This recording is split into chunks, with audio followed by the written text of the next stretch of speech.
A secluded property home to thousands of exotic snakes, and a crime scene where nothing is as it first appears. 911, what's the address of the emergency?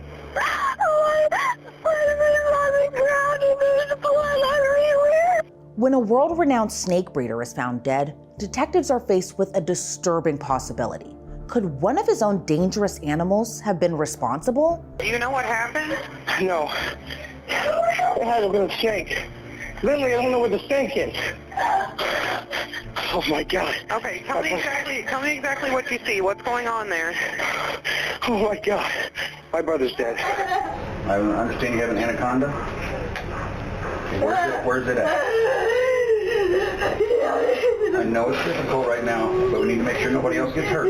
But the real danger wasn't slithering across the floor or even kept behind glass. It's someone much closer, the woman who shares his home, his family, and his life.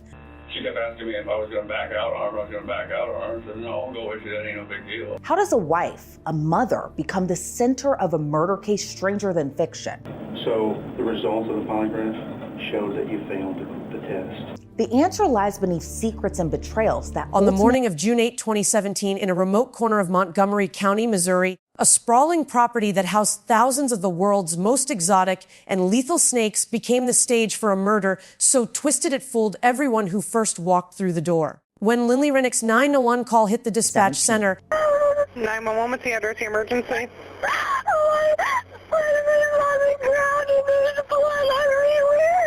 we're listening to a 911 call placed by Lynlee Renick. She says something terrible has happened to her husband, Ben. What happened? Tell me exactly what happened to him. Oh, God. I just got home with my kids there in the car, and I went to go check on him, and I saw him on the ground. Okay, do you know what happened to him?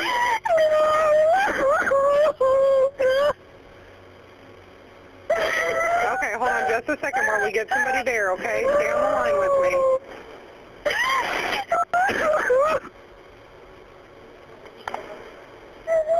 Ma'am, how old is he? 30. 30? Okay, and you do not know why there's blood everywhere? No, I saw him and I ran outside.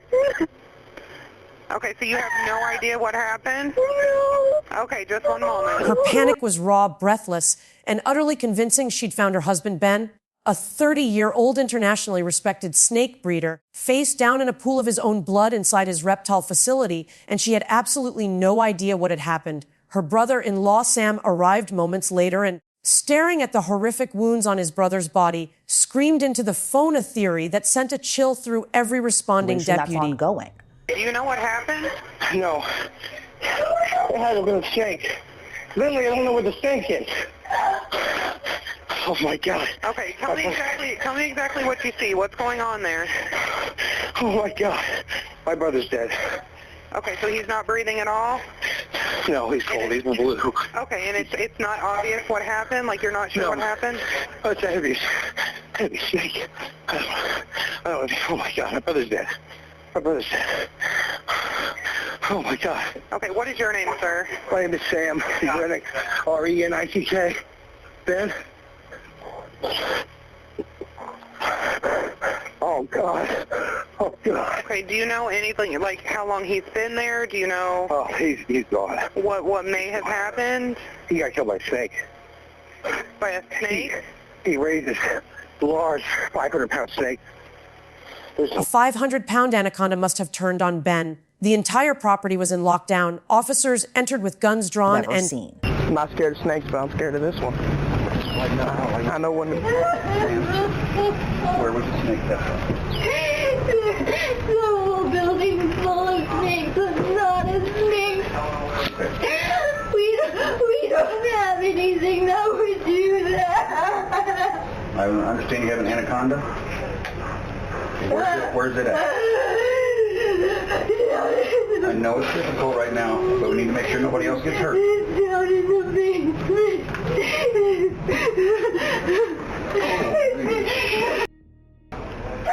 That snake wouldn't do that. That snake wouldn't do that. Good, Brian? orders to shoot any loose serpent on sight, and for a few surreal minutes the tragedy seemed like a freak accident ripped from a nightmare. Then a coroner bent down near the body and held up something that changed everything: a single shell casing. Those weren't bite marks or constriction bruises covering Ben Renick's corpse. They were the exit wounds of 8 bullets fired in a savage overkill. The real killer wasn't slithering across the floor or hidden behind glass. She was standing right outside, sobbing on the gravel. The wife who had just sent first responders into a building under the false flag of a killer snake. To understand how a mother, a businesswoman, and a seemingly devoted spouse became the architect of a cold-blooded execution, you have to rewind past the sanitized portrait the couple presented to the world. Ben and Lynlee's story started sweetly enough, a reconnection of 2 teenagers who found each other again in adulthood around 2011, and by 2014 they were married, blending Lynlee's young son from a previous relationship into a new family that soon included a baby of their own. Outwardly, they were a power couple ascending fast. Ben was expanding his exotic snake breeding empire, signing a multi-million-dollar deal to sell some of his rarest morphs to buyers across the globe, while Lynlee oversaw the day-to-day operations of their second venture, a serene day spa called Essentia Spa. But as so often happens in these stories, the carefully curated Instagram-worthy life was a fragile shell stretched tight over a rotting core. The 2 businesses, 2 kids' employees, and ballooning loans created a suffocating financial pressure that ignited constant arguments. And then Lynlee's eye began to wander. By the time Ben was dead, investigators would discover she had been unfaithful with at least 2 other men, including a former client named Michael Humphrey, a fact she conveniently omitted in her first half-dozen interviews with detectives. One of the men she was having an affair with to kill Ben. The next thing is, when you finally told me that you were having a relationship with Eric Brimmer, the very first thing I said to you after I said, "Who is it?" You said, "Eric," and I said, "Who else?" Remember? So what's that? It's a lie. So I had to ask myself, why is she lying about this now? Why is there another lie from Lynlee? Does that make sense? Yeah. So why? Brandon and I had just met a couple days before that. And 3 days before. And I mean, in my mind, it was a question I was asking to see who could be involved in that. And I had no question that, this person that I just met, I don't want to drag him into it. So it's your responsibility to be as forthcoming as you can. It's the 5th time I've talked to you. And there's been deception every single time. She omitted the affair with a man named Eric Brimmer until pressed against a wall. Behind the tears and the trembling voice, Lynlee was weaving a web of misdirection. But someone else in his family, too. And kind of basically just went to Ben, and he was like, "You need to give me half of the property." And I was like, "No, I'm not going to give you half of the property." So there were a lot of times where they, wouldn't say something and then come to Ben and I and be like, "Hey, you need to cover this since it's in your name.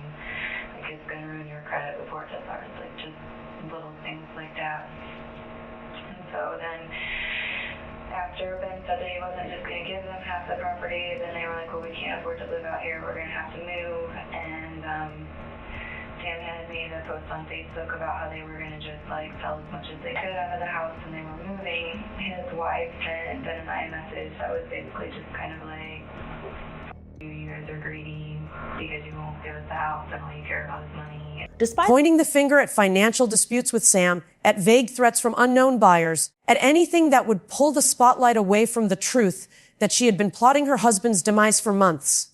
The early investigation turned on a series of lies so audacious they nearly worked. Lynlee allowed a gunshot residue swab on her hands while... But could evidence tell a different story? What we'd like to do is, if you're willing, is to do a gunshot residue swabs on your hands. And it's just all daubers, and we might do that real quick if you're okay with that. Yeah. Okay. And what we'll do is we'll go get some gloves and we'll get started on that. Do you guys own firearms? Do what? Do you guys own firearms? No.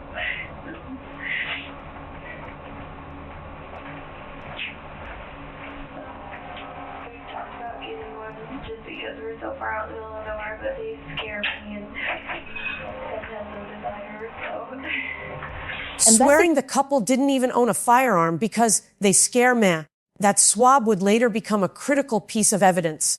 She claimed the last time she saw Ben alive was that afternoon, that she'd gone out and returned to find the horror, yet cell phone records and witness testimony would eventually prove she'd been at the murder scene herself and had left her phone with an accomplice back in Colombia to fabricate an alibi. She found Ben's body. I walked in the facility and I was just kind of walking around looking for him, and then I walked back in our baby section and I saw him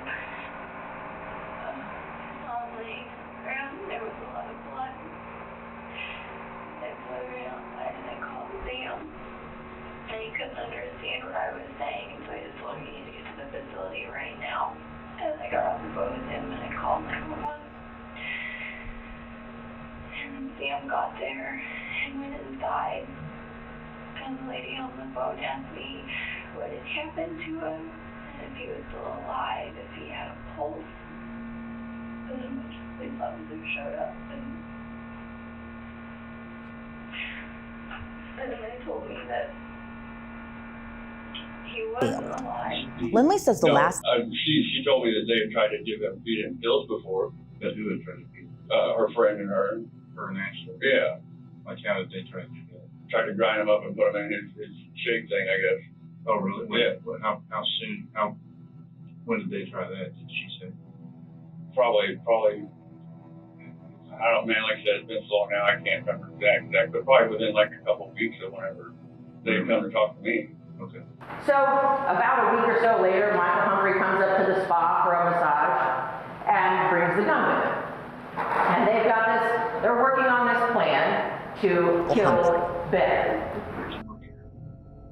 So if you're willing to talk about it, if you want to start and tell us how you got involved. The link came by, you know, she said that she was having some different issues with her significant other.